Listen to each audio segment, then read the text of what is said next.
কক্সবাজারে শুরু হয়েছে দুদিনব্যাপী ডিসি সাহেবের বলি খেলা। শুক্রবার বিকেলে বলিদের অংশগ্রহণে জমে ওঠে ডিসি সাহেবের বলি খেলার প্রথম দিন। প্রায় 400 বলি অংশ নিচ্ছেন এই আয়োজনে। বিস্তারিত কামরুল ইসলাম মিন্টুর প্রতিবেদনে আর ছবি তুলেছেন হেলাল উদ্দিন।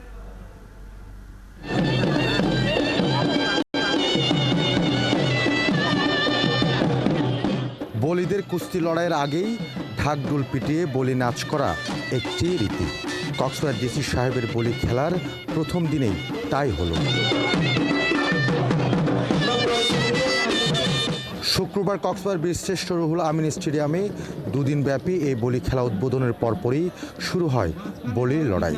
খেলা উপভোগ করতে গ্যালারি ভর্তি ছিল দর্শক। এগুলো আমরা ধরে রাখছি, এখন ছেলেবেলেরা খেলতেছে, আমরা আগে খেলছি। আর পয়সার কথা আর যাইম বই ইয়ান ঐতিহ্য আর দীর্ঘদিন পর্যন্ত থাকে আগতিকা পালানো লাগে, এখন আগতিকা পালানো ভালো বলি নাই তো। শরীর জুড়ে মাংসপেশি বা শক্তি থাকুক বা না থাকুক, কুস্তিগিররা লড়েছেন একে অপরের সঙ্গে।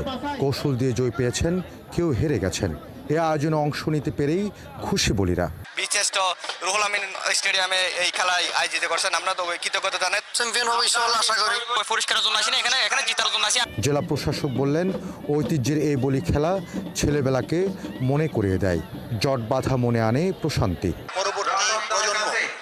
তাদেরকে যেমন একই সাথে আমাদের এই গ্রামীণ ঐতিহ্যের খেলাগুলোর সাথে পরিচিত করতে চাই এবং তাদেরকেও আমরা উৎসাহিত করতে চাই, তারাও যাতে এই গ্রামীণ খেলাধুলোগুলোতে তারাও যাতে উৎসাহিত হয়। আয়োজকরা বললেন, মানুষের জীবন থেকে গ্রামের অনেক কিছুই হারিয়ে গেছে। বলি খেলাকে ধরে রাখতে তাদের এই চেষ্টা।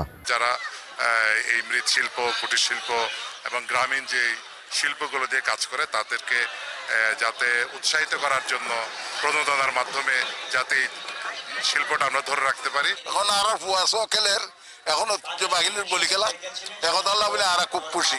1956 সাল থেকে নানা নামে ডিসি সাহেবের বলি খেলা হয়ে আসছে কক্সবাজারে। কামরুল ইসলাম মিন্টু, একাত্তর, কক্সবাজার।